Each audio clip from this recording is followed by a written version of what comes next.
Hi, we're going to do a little bit of tips tutorial on how to fit a sweater, an oversized bottom up sweater, and how to take measurements of yourself, or easy tips on just how you want the sizing.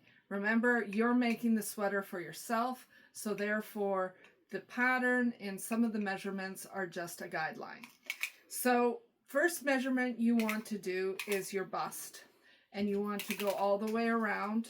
I'm not going to do this, but this is the idea. And then you take your bust measurement. You might need a person to help you go all the way around, and then that's your actual size. Most of the sweaters that we are going to be doing for the knit along have a 4-inch ease, so you're going to want a little bit more room with these. They're outdoor sweaters. They're heavier sweaters, and you don't want them necessarily fitted. If you are someone that does want to have it fitted, then you take less than the 4-inch ease, and that's a 4-inch ease off both sides at the chest, and that's where you're going to decide which size you're going to make. The next size you're going to do is you're going to measure from your underarm to, if you want it at your hip. In the 80s, we liked it a bit longer, kind of below our butt, so we went a little longer down our leg. Some people like it just right at the hip, and not necessarily the waist, but the hip. One way to do this is everyone has your favorite sweatshirt. It just fits you and you love it. Maybe not, because sometimes sweatshirts are a bit bigger and they have a bigger ease.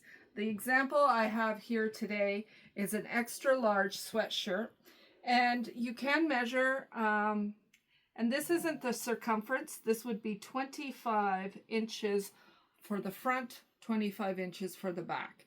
Now that's a 50-inch circumference around. That would fit, I would know that would fit me quite well. Not necessarily with a 4-inch ease, because I like it nice and roomy, because I'm a person from the 80s. The next measurement you want to take is from the underarm to the end of the cuff. So this is 15 and a half. Now that is most likely going to just come down about, we'll measure that on me and underarm, and that comes just below my hip. So that's a nice length of sweater. Some of the sweaters we have at 18. If you like it big and roomy like that, that's perfect.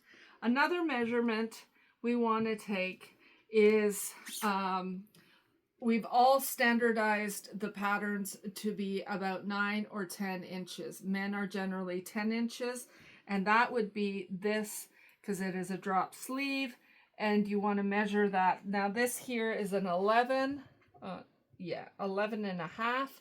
We don't need to be that, because we don't want all that bulky sweater in between here. So a 9-inch, which would be, when you're making your sleeve, an 18-inch width at the top when you're going bottom up again. Another measurement is taking from the nape of your neck all the way down to your wrist. You can have someone help you do this, and that basically is, for me, 25 inches. And what we do, we made the body of the sweater first. It's a drop shoulder, and from the drop shoulder you want to measure how many inches, and then your nape of your neck to your wrist, you subtract that 9 inches or 10 inches that your drop shoulder is, and that's the length of your sleeve, what you're going to knit. So these are some tips.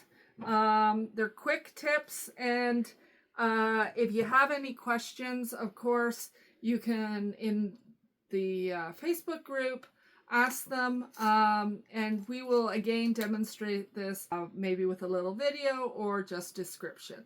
I hope you've enjoyed it, and I hope this was something new for you to know when you're making your sweaters that go bottom up.